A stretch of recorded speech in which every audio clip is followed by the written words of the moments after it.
আমার হাতে যে গিয়ারের যন্ত্রকৌশল বা গিয়ার মেকানিজম রয়েছে, এখানে দুইটি গিয়ার রয়েছে, একটি ছোট এবং একটি বড়। এই ছোট গিয়ারটিকে বলা হয় পিনিয়ন গিয়ার এবং বড় গিয়ারটিকে বলা হয় বোল গিয়ার। এখন এই বড় গিয়ারটির তুলনায় ছোট গিয়ারটি অর্ধেক।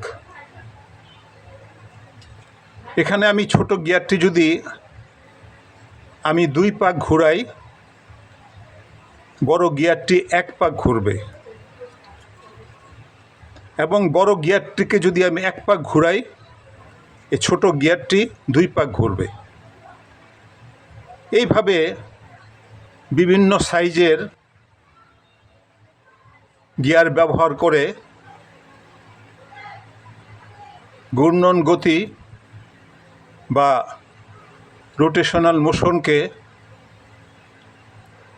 আমরা কমাতে এবং বাড়াতে পারি। ধন্যবাদ ভিডিওটি দেখার জন্য।